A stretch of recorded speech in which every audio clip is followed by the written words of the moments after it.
এগুলো হচ্ছে মাঠের শাক, কেউ মালঞ্চা শাক বলে, কেউ ছেঞ্চি শাক বলে, যে যেই নামে জানে। মাঠের থেকে তুলে আনা একদম টাটকা শাক, লক লক করছে, দেখতে কতটা সুন্দর লাগছে। আমি এবার শাকগুলো ধুয়ে কুচিয়ে নেব। শাকটা কুচানো হয়ে গেছে, এর মধ্যে দিয়ে দেবো কিছুটা আটা।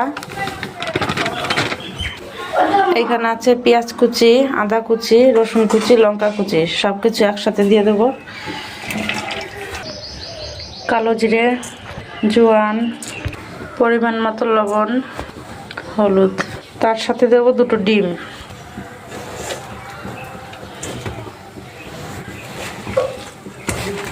সব কিছু দিয়ে মাখা হয়ে গেছে।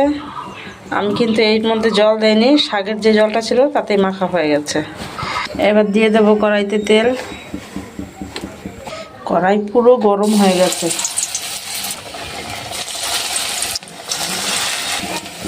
আমি এই ব্যাটারের মধ্যে শুধু আটা দিয়েছি, যেহেতু আমার চালের গুঁড়ো ছিল না।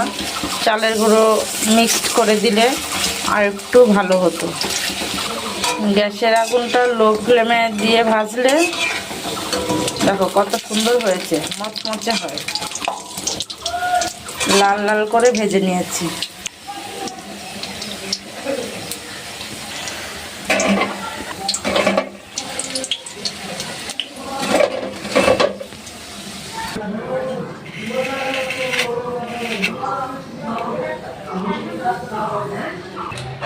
এখন যেহেতু গরম পড়ে গেছে, এই গরমের মধ্যে টক ডাল,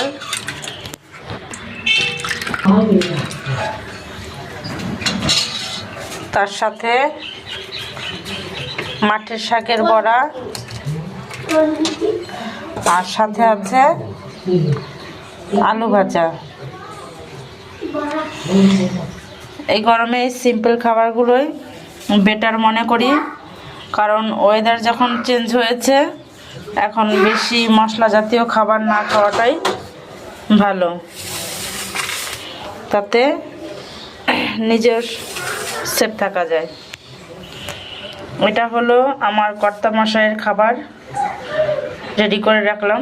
আর এটা হচ্ছে পান্তা ভাত, এটা হচ্ছে আমার খাবার। এই গরম পড়ে গেলে আমার কাছে গরম ভাতের থেকে পান্তা ভাতটাই বেটার মনে হয়। তার সাথে আছে আলু ভাজা, আর এই হচ্ছে বড়া, সাথে থাকছে কাঁচা লঙ্কা আর পেঁয়াজ।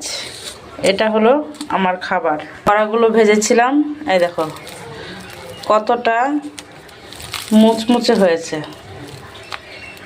আর চালের গুঁড়ো দিলে আর একটু ভালো হতো। এই হলো আজকের মেনু।